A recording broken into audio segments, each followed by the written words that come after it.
Hello everyone, आप सभी का आपके अपने यूट्यूब चैनल शॉर्ट टॉक में स्वागत है। आज की इस वीडियो में मैं आप सभी बच्चों को क्लास 11th इकोनॉमिक्स आपके एग्जाम में देखिए जितने भी शॉर्ट आंसर टाइप और बच्चों 3 नंबर के सवाल जो कि आपके एग्जाम में पूछे जा सकते हैं वो सारा के सारा मैं आपको इस वीडियो के माध्यम से करवा दूंगा। तो इन सही सवाल को अच्छे से नोट डाउन कर लीजिए। इसके पहले या फिर इसके बाद अभी थोड़ी देर बाद आपको एक 5 नंबर का जितना इंपॉर्टेंट क्वेश्चन जो आपके एग्जाम में आ सकता है वो भी आपको अपलोड कर दिया जाएगा। और बहुत से वीडियो देखिए न्यूमेरिकल वाला सवाल जरूर करके जाइएगा। न्यूमेरिकल से कम मैं आपको बता दे रहा हूँ 15 नंबर का सवाल पूछा जाएगा, तो उसे अच्छे से मार्क कर लीजिएगा। तो उन सभी वीडियो को आप लोग अच्छे से नोट डाउन कर लीजिएगा, ठीक है। तो फिलहाल वीडियो पसंद आता है तो लाइक करें, चैनल पे न्यू आया चैनल सब्सक्राइब करें, जितना हो सके वीडियो को अपने दोस्तों से शेयर करें, ठीक है।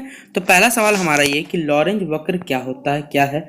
तो लॉरेंज वक्र द्वारा किसी भी देश के लोगों के बीच में जो भी आय विषमता को हम लोग क्या कर सकते हैं वहां पर ज्ञात कर सकते, इनइक्वालिटी जिसे आप लोग कह सकते हैं कि इनकम में जो इनइक्वालिटी हम लोग ज्ञात कर सकते हैं। इस वक्र का प्रत्येक बिंदु उन व्यक्तियों को प्रदर्शित करता है जो एक निश्चित आय के प्रतिशत क्या होता है नीचे होते हैं। और ये बात देखिए इंग्लिश मीडियम के बच्चों के लिए लिखी हुई है कि व्हाट इज लॉरेंज कर्व। तो Lorenz curve is used to find the income inequality among the people of a country. Each point on this curve represent people who are below a certain percentage of income, ठीक है। अगला सवाल ये मैंने English में लिखा हुआ है क्योंकि ये इंग्लिश में आप लिख लीजिए, कोई दिक्कत नहीं। कि नाबार्ड की स्थापना कब हुई थी, NABARD की, ठीक है। तो इसकी स्थापना याद रखिए 12 जुलाई 1982 को हुई थी, याद रखिएगा, ठीक है। फिर अगला सवाल भी इंग्लिश में नहीं लिखा हुआ मिलेगा आपको कि मोस्टली ऑब्जेक्टिव क्वेश्चन क्या मिलेगा कि द ग्रेट लीप फॉरवर्ड नामक जो अभियान है ये किस देश से जुड़ा हुआ जब शुरू किया गया था। तो ये चीन से शुरू किया हुआ था, ठीक है। अगला सवाल हमारा सूचकांक। देखिए सूचकांक जिसे आप इंडेक्स कहते हैं, इंडेक्स को भी आपको मालूम होगा कि हर साल बहुत तरह के इंडेक्स जारी किए जाते हैं, लेकिन इस इंडेक्स के क्या लाभ हो सकते हैं ये हमें बताना है। तो देखिए सूचकांक के 3 लाभ निम्नलिखित हैं कि सूचकांक के द्वारा हम क्रय शक्ति के परिवर्तनों को जान सकते हैं, जिनकी सहायता से हम लोग क्या कर किसी भी राष्ट्र की आर्थिक स्थिति और जीवन स्तर का क्या कर सकते हैं, पता लगा सकते हैं। फिर जीवन निर्वाह व्यय निर्देशांकों की सहायता से वास्तविक मजदूरी परिवर्तन का जो अध्ययन हो सकता है, जिसके द्वारा मजदूरों के असंतोषों को जानकर हम लोग क्या कर सकते हैं, औद्योगिक शांति की स्थापना की जा सकती है। फिर दूसरा है विदेशी व्यापार संबंधी निर्देशांकों से विदेशी व्यापार की स्थिति को पता लगाया जा सकता है। ये 3 फैक्टर थे जिससे हम सूचकांक के 3 लाभ कह सकते हैं। और ये बात इंग्लिश में लिखी हुई कि state the 3 advantage of index. तो following are the 3 advantage of the index. Through the index we can know the changes in purchasing power with the help of which can we find out the economic condition and standard of living of a nation. Real wage can change is studied with the help of cost of living index, by which industrial peace can be stabilizing by knowing the dissatisfaction of the workers. The position of the foreign trade is known from the coordinates of foreign trade, ठीक है। तो total 3 point बोला गया, 3 लिखा यहाँ पर 3 लिखा मिल जाएगा। फिर अगला सवाल हमसे पूछा जाएगा प्रमाप विचलन किसे कहा जाता है, जिसे इंग्लिश में स्टैंडर्ड डेविएशन कहते हैं। तो किसी श्रेणी के समानांतर माध्य से निकाले गए उसके विभिन्न पदों के मूल्यों के वर्ग के माध्य का जो वर्गमूल होता है उसे हम लोग उस श्रेणी क्या कहते हैं, प्रमाप विचलन कहलाता है। और यही बात इंग्लिश में लिखी हुई है कि the square root of the mean of the square of the different term value derived from the arithmetic mean of a series is called the standard deviation of, जिसे शॉर्ट में आप SD भी लिख सकते हैं, ठीक है। फिर अगला हमारा कीमत सूचकांक, जिसे आपको प्राइस इंडेक्स इंग्लिश में कहा जाता है। तो कीमत सूचकांक संबंधित चर मूल्यों के परिमाण में होने वाले अंतरों का क्या होता है, मापने की एक विधि होती है। और ये बात इंग्लिश में लिखी हुई है कि डिफाइन प्राइस इंडेक्स। तो price index is a method of measuring the differences in the outcome of the respective variable prices, ठीक है। और ये सवाल कुटुंबश्री साइंस और कॉमर्स के एग्जाम में भी आया हुआ है कि कुटुंबश्री क्या होता है। तो कुटुंबश्री केरल सरकार के द्वारा एक शुरुआत की पहल है जो गरीबों और महिलाओं के सशक्तिकरण के लिए काम करती है। इंग्लिश में लिखा हुआ है कि Kudumbashree is an initiative started by the government of Kerala which works for the empowerment of the poor and women, ठीक है। फिर ये सवाल भी इन विच एरियाज मतलब चीन के सुधार में प्रारंभ किन क्षेत्रों में सुधार किया गया था। तो शिक्षा के क्षेत्र तथा तकनीकी क्षेत्र में सुधार किया गया था। तो initial phase of the reform China reform which were made in the field of education and in the areas of technology, ठीक है।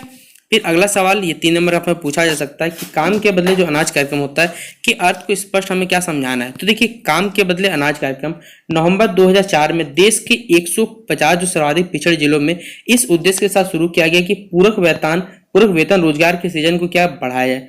इस कार्यक्रम के अंतर्गत राज्यों को मुफ्त अनाज मुहैया कराया गया। इस कार्यक्रम का मुख्य और जो सबसे मुख्य जोर था जल संरक्षण, सूखे से बचाव, भूमि विकास, बाढ़ नियंत्रण। इस योजना का जो विलय है अब वो राष्ट्रीय ग्रामीण, जैसे आप नरेगा भी कहते हैं, राष्ट्रीय ग्रामीण रोजगार गारंटी योजना चलती 2005 से, उसके जरिए जोड़ दिया गया, ठीक है। तो explain the meaning of food for work programme. तो लिख दीजिएगा food for work programme was launched in November 2004 in 150 most backward districts of the country with the objective to increase the generation of the supplementary wage employment Under this program, free food grains were provided to the state.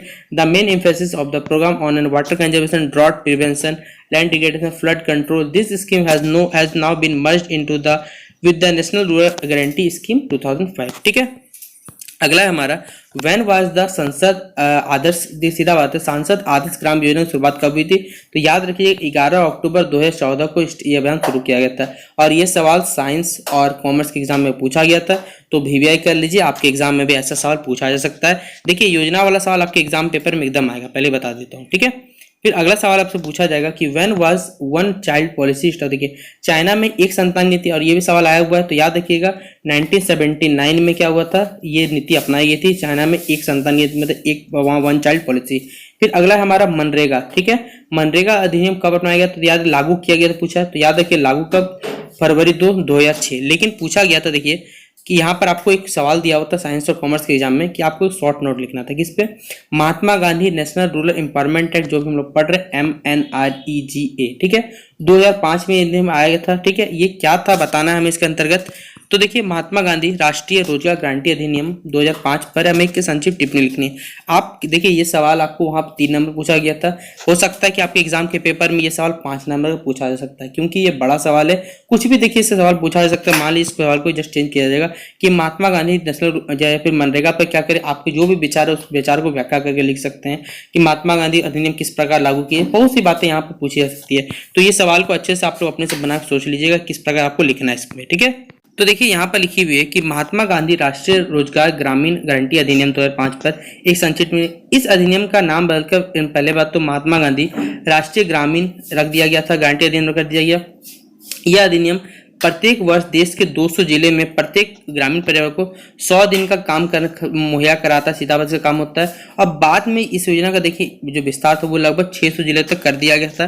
और ये बात देखिए English में लिखी हुई है, the name of this act has been change to Mahatma Gandhi, जो हमारा नरेगा था उसका नाम बदल के मनरेगा रख दिया गया था, Mahatma Gandhi national rural empowerment guarantee act. This act provide for 100 days of एजुएट employment to every rural household 200 districts of the country everywhere.